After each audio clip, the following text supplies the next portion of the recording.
গাইবান্ধার সুন্দরগঞ্জের হরিপুরে তিস্তা নদীর উপর নির্মিত মাওলানা ভাসানী সেতু উদ্বোধনের একদিন পরেই 21 আগস্ট 6টি ল্যাম্পপোস্টের দুপাশের 310 মিটার বিদ্যুতের তার চুরি হয়। এর রেশ কাটতে না কাটতেই 24 আগস্ট সেতুর 2 শতাধিক রিফ্লেক্টর লাইট চুরি হয়েছে।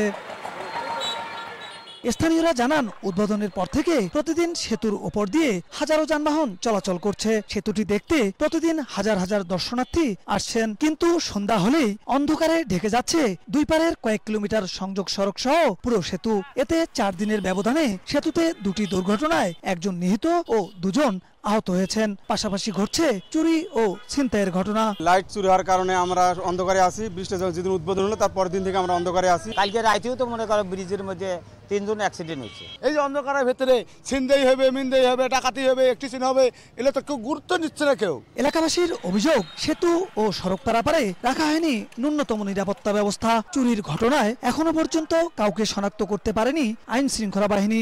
এই ব্রিজের ব্যাপারে কোনো প্রশাসনিক কোনো উদ্যোগই নাই, এবং এই কেবলগুলো যে চুরি হলো, এই কন্ডাক্টর যে ছিল এদেরকে কেন জিজ্ঞেস করা হলো না? প্রশাসন এখন কি যে করতেছে, এখন তো কোনো কিছু আমরা পাচ্ছি না। পুলিশ ক্যাম্প নাই, এই পাশেও একটা নাই, ওই পাশেও একটা নাই।